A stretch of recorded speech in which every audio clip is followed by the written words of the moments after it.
Now, it is an independent electoral body constitutionally mandated to oversee a free and fair election, a referee in Kenya's everly heated political landscape. The new IEBC commissioners are 2 months in office, and their first real test, as some say, is the upcoming November by-elections.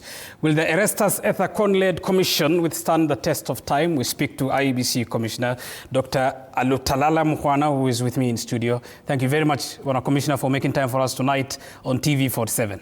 Asante sana. Thank you for the welcome. 2 months in office. What would you assess this commissionership as? Thank you. First of all, I must thank you for the invite and appreciate the fact that you have given us an opportunity to tell Kenyans what it is that we are here to do. 60 days today, and we think that we are learning very fast, we are settling in very fast, and we are hopeful that tomorrow will be a better day, not only for IEBC, but for the Kenyan nation, in as far as the electoral comportment of this nation is concerned. I thank you. We are talking of 60 days in office. There are by-elections coming up for November, slated 23 by-elections across the country for the National Assembly seats, 1 Senate seat, 16 MCA positions. How ready is IEBC in conducting what some say as the first litmus test? Thank you very much.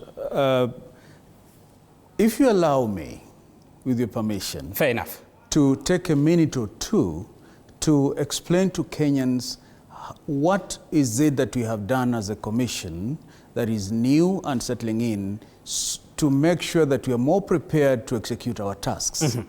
And the first task that we executed was reconfiguring the way the IEBC commissioners will work as a departure from what was then.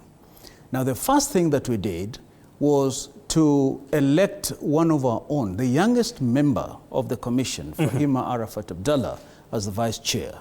Now, this is symbolic and powerful because 70% of the population in this country are young people.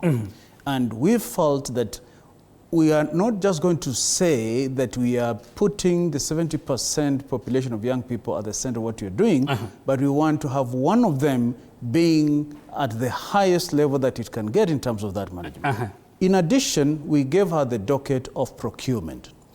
We then decided to divide all of us, with the support of the chairperson, into thematic groups so that we have a more positioned and deliberate approach in the way we handle the issues. So the first segment that we devoted was electoral operations. Electoral operations was given to Commissioner Anderitu. If you remember, Commissioner Anderitu first worked in IEBC. Fair enough. Later on, RPP and back to IEBC. Very knowledgeable mind. We then gave legal compliance as the thematic area to Commissioner Mary Karen Sorobit. We gave human resource to Commissioner Hassan Noor, very experienced, and we gave boundaries delimitation, ICT, innovation research to Professor Duol. I have the privilege to handle voter education, stakeholder management, partnership and voter, and communication. Why am I taking time to tell you this?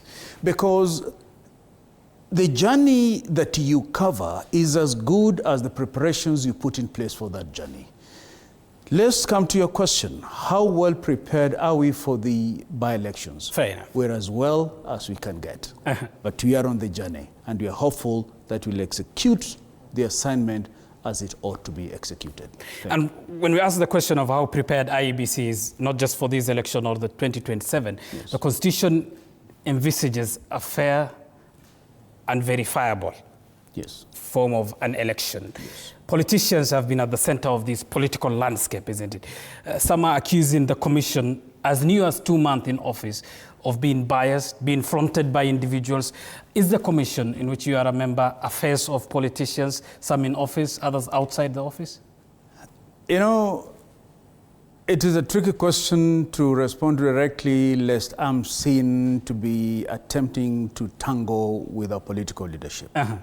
But perceptions are created for various reasons. Where you have been, you have worked with people. some of the people you have worked with may not necessarily have been in synchrony with your current employment.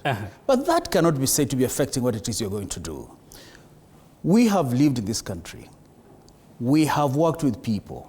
The fact that the people we have worked with are politicians does not as of itself render us incapable of delivering what it is that is our assignment here. And look, my brother, if as Kenyans we do not trust any Kenyan to handle this assignment, then we might as well agree as a nation that we appoint the United Nations, for example.